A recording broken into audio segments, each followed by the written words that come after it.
नीतीश कुमार अपनी कुर्सी किसी को दे दें ये संभव नहीं है। भारतीय जनता पार्टी से उनकी लड़ाई क्यों हो रही है? उसी कुर्सी के लिए हो रही है कि भारतीय जनता पार्टी बार बार कह रही है कि भाई 15 साल से ऊपर हो गया, हम आपको हर परिस्थिति में बनाते चले आ रहे हैं, आपने हमारे साथ धोखा क्यों किया?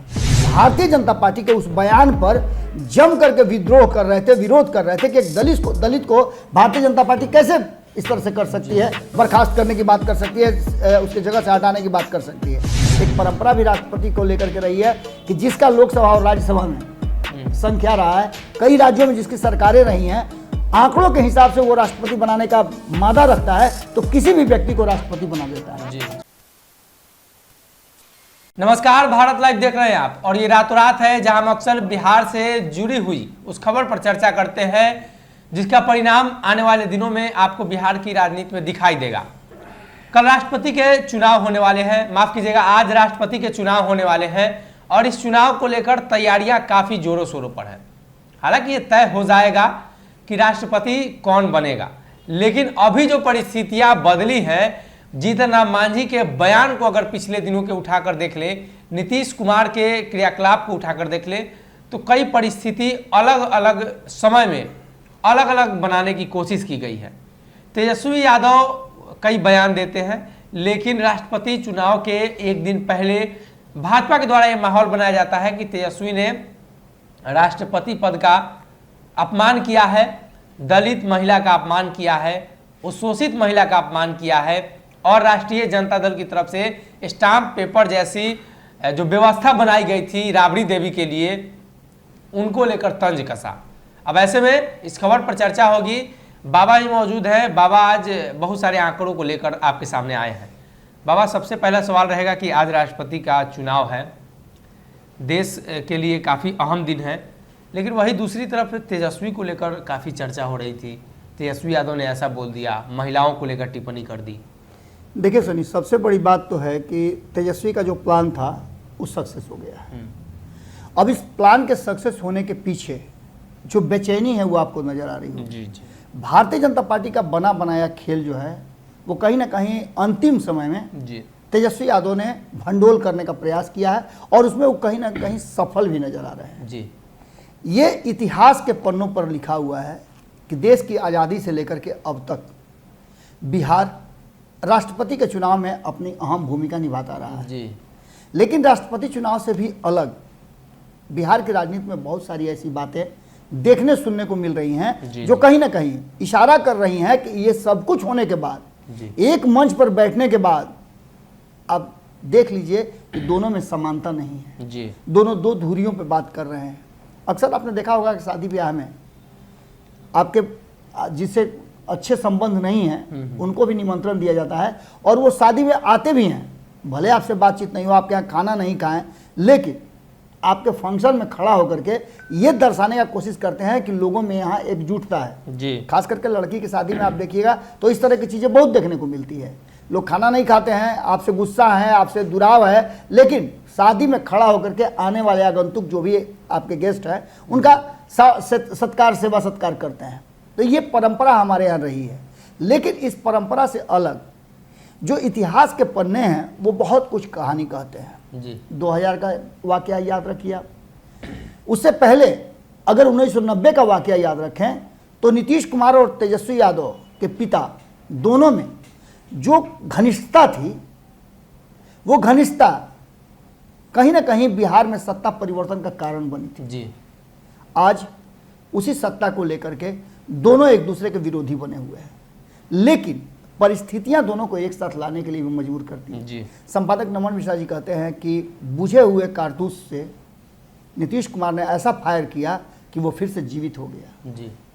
आप समझिए कि एक तरह से पूरी तरह से 2005 के बाद जो दूसरा चुनाव हुआ, उस चुनाव से, हालांकि पहले चुनाव में भी बहुत कुछ सामने आ गया था जी। कि राष्ट्रीय जनता दल का जो आधार है वो घट रहा है और इन सारे आधार को घटने के पीछे 3 लोग उसमें जिम्मेवार थे। एक नीतीश कुमार, दूसरा भारतीय जनता पार्टी और तीसरा रामविलास पासवान। जी। 2005 के फरवरी में चुनाव हुआ था। उस चुनाव को लेकर के मैं ये बातें इसलिए याद दिला रहा हूं कि जो नए लोग हैं, जो युवा हैं, उनको बिहार की राजनीति को जानना चाहिए जी। और उसके सकारात्मक पहलू को जानना चाहिए, क्योंकि इन सारी बातों का असर कहीं ना कहीं आप पर होना है। जी, अब पड़ेगा। और अब जबकि देश के प्रथम नागरिक का चुनाव हो रहा है, तो बिहार में जिस तरह की राजनीति है वो कहीं ना कहीं इतिहास के पन्नों से होकर के आई है। 2005 में सरकार नहीं बनी और राष्ट्रपति शासन लागू हुआ। राष्ट्रपति शासन लागू होने का मतलब आप समझते हैं, वो व्यक्ति जो देश का प्रथम नागरिक है उसका शासन। जी। और राष्ट्रपति पद पर अगर किसी को चुना जा रहा है तो पूरा ठोक बजा करके सोच समझ के चुनना चाहिए, जैसा कि कई लोगों का नाम शुरू से अंत तक आप जोड़ सकते हैं, देख सकते हैं। एक परंपरा भी राष्ट्रपति को लेकर के रही है कि जिसका लोकसभा और राज्यसभा में संख्या रहा है, कई राज्यों में जिसकी सरकारें रही हैं, आंकड़ों के हिसाब से वो राष्ट्रपति बनाने का मादा रखता है, तो किसी भी व्यक्ति को राष्ट्रपति बना देता है। जी जी। कई उदाहरण हमारे सामने हैं। लेकिन इन सबके बीच राष्ट्रपति वो व्यक्ति होता है जो राज्यों के राज्यपाल को निर्देशित करता है, और राज्यपाल के द्वारा जब भी जरूरत महसूस होती है शासन चलाने की, तो राज्यपाल के द्वारा शासन चलाता है। इसलिए इस पद की गरिमा बहुत ज़्यादा है। हमारे संविधान ने इस पद को सबसे बड़ा दिया है। 2005 की मैं बात कर रहा था। 2005 के फरवरी में चुनाव हुआ, सरकार नहीं बनी। सरकार क्यों नहीं बनी ये सभी जानते हैं, क्योंकि आंकड़े नहीं थे। कोई भी सरकार आंकड़ों पर टिकी होती है, और उस समय नीतीश कुमार के पास आंकड़े नहीं थे और ना लालू प्रसाद के पास आंकड़े थे। इस पूरे मामले को लेकर के कहीं ना कहीं आंकड़े जिसके पास थे, उसने एक दांव चल दिया था रामविलास पासवान ने।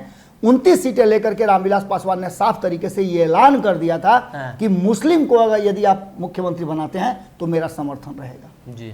नीतीश कुमार अपनी कुर्सी किसी को दे दें ये संभव नहीं है। भारतीय जनता पार्टी से उनकी लड़ाई क्यों हो रही है? जी। उसी कुर्सी के लिए हो रही है कि भारतीय जनता पार्टी बार बार कह रही है कि भाई 15 साल से ऊपर हो गया, हम आपको हर परिस्थिति में बनाते चले आ रहे हैं, आपने हमारे साथ धोखा क्यों किया?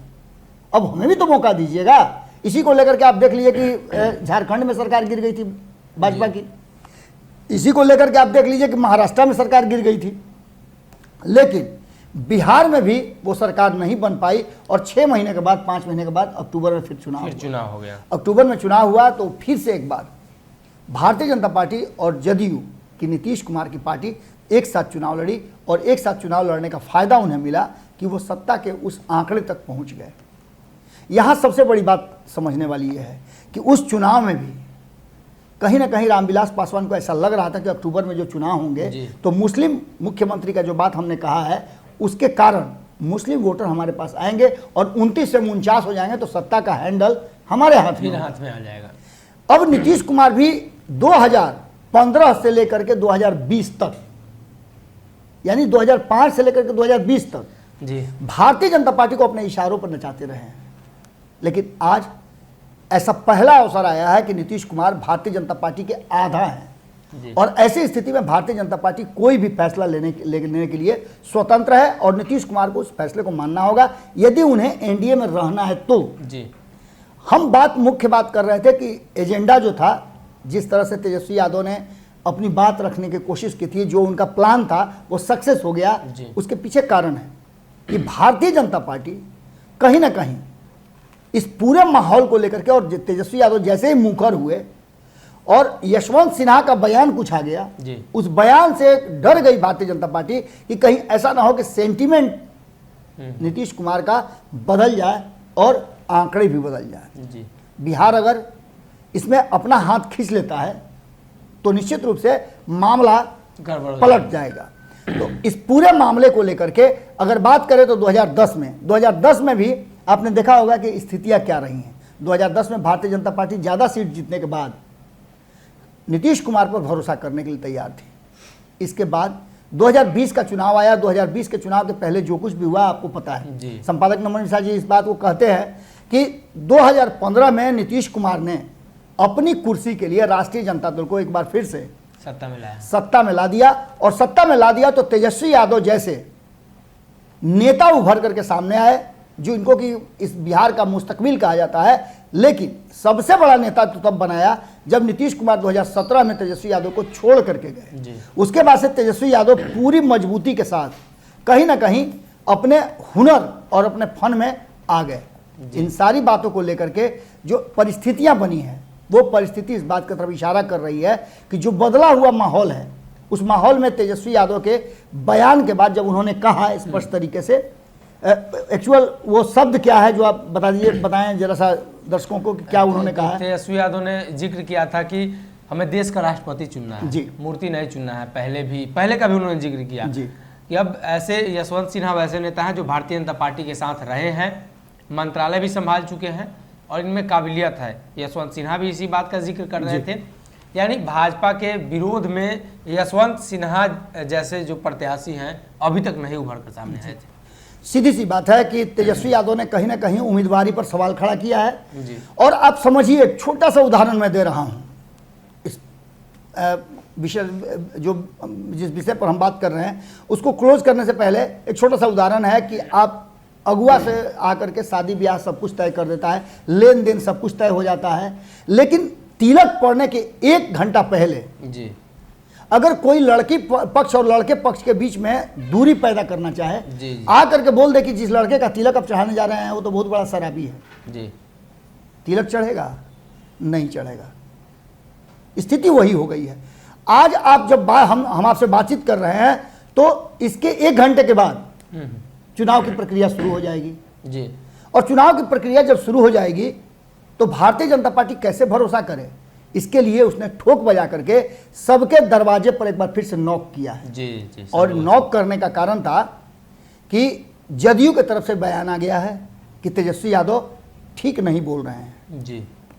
इसका मतलब आप समझिएगा कि जो चाहते थे तेजस्वी यादव वो चीज़ नज़र आ गई है। लेकिन क्या जदयू ये बात कह रही है, तेजस्वी यादव उनके परिवार और उनके बयानों पर हमला कर रही है, तो भारतीय जनता पार्टी के साथ पूरे ईमानदारी के साथ है? सवाल बड़ा है। दूसरा, उनके देखा देखी जीतन राम मांझी भी इसी तरह के सवाल खड़े कर रहे हैं, जो कल ही भारतीय जनता पार्टी के उस बयान पर जम करके विद्रोह कर रहे थे, विरोध कर रहे थे कि एक दलित को भारतीय जनता पार्टी कैसे इस तरह से कर सकती है, बर्खास्त करने की बात कर सकती है, उसके जगह से हटाने की बात कर सकती है। हम एसएसपी वाले मुद्दे की बात कर रहे हैं और इस पूरे मामले में हर पल जो बिहार की राजनीति बदल रही है वो कहीं ना कहीं सबसे बड़ी बात इसमें है कि तेजस्वी यादव स्टीयरिंग लेकर के जिधर घुमाना चाह रहे हैं उधर बिहार की राजनीति मुड़ रही है।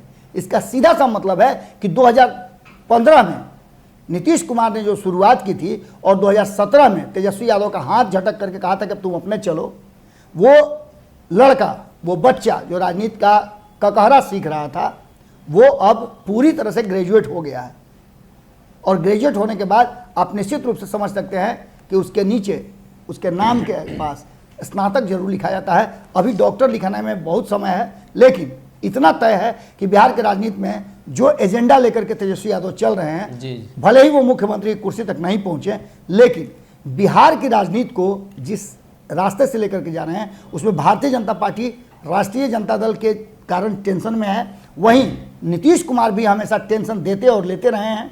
बाकी के छोटे छोटे दल जो हैं वो किसी के साथ रहें, या तो भारतीय जनता पार्टी के साथ रहें या तेजस्वी यादव के साथ रहें, लेकिन दोनों हितों को देखते हुए हमेशा तेजस्वी यादव के नाम का और लालू प्रसाद के नाम का डर अपने साथियों को और अपने विरोधियों को दोनों को दिखाते रहते हैं। जी, तो कहीं ना कहीं थोड़ी देर में जो चुनावी प्रक्रिया है वो शुरू हो जाएगी।